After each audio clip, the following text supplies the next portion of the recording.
Welcome back everyone to another video. In this one we'll be taking a look at Khadas Vim, an open source TV box development board.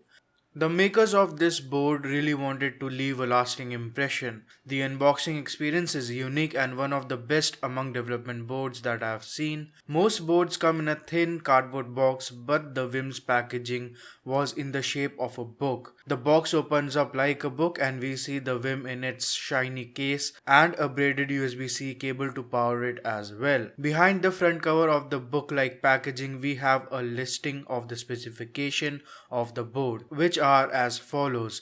It has an AM Logic S905X 64-bit quad-core Cortex A53 CPU clocked at 1.5 GHz, USB Type-C with USB 2 OTG support, which is also used for power, 2 GB of RAM and 16 GB of eMMC storage, Broadcom Wi-Fi with support for 5 GHz Wi-Fi, and this is what makes this board special: HDMI 2.0 with 4K H.265 10-bit HDR10 video decoding. So yes, 4K 10-bit HDR decoding is hardware accelerated, so it won't use the CPU and it will do a very good job at it. On the I/O side of things, we have two USB-A ports, one USB-C port, an Ethernet port, a HDMI 2.0 port, micro SD slot, 5-volt DC header, 3 buttons for power, boot select and reset, IR receiver,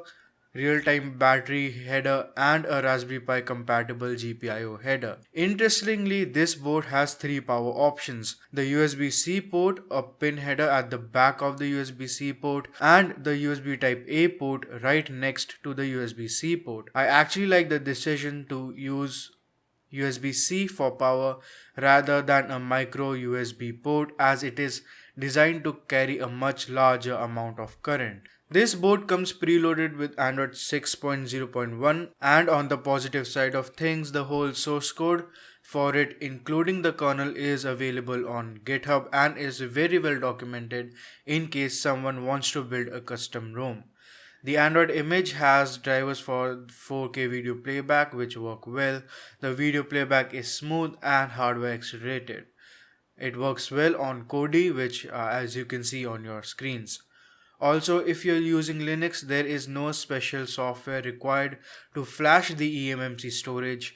A simple microSD card should be sufficient, and again everything seems to be well documented.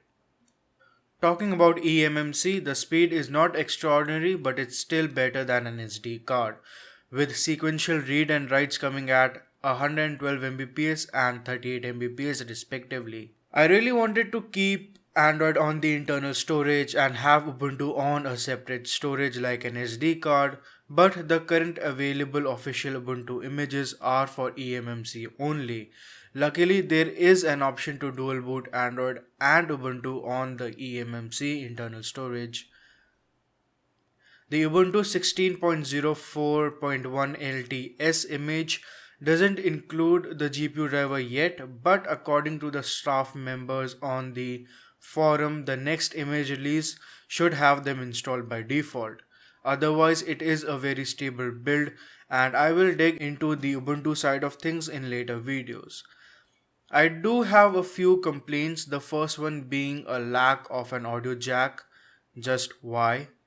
The second one being the use of a 3-pronged security screw. It is a development board and it is meant to be opened up, so why use a security screw? And the last one being the lack of a heatsink. Modern ARM processors can get pretty hot and this is no exception. Although an accessory is available online, I think if your product can have negative effect on its performance due to insignificant cooling, a proper cooling solution needs to be provided by default. I mean, look at Intel, they provide stock cooling solution with all of their CPUs. But on the positive note, this looks like a promising development board.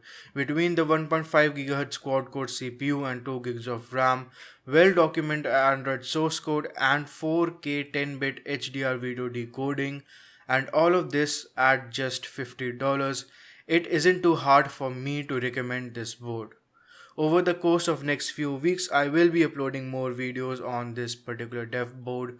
And if you are interested in buying it, it is available at gearbest.com, and you can check the links in the descriptions down below. So that is it for today. Thanks for watching, and I will see you all in the next one.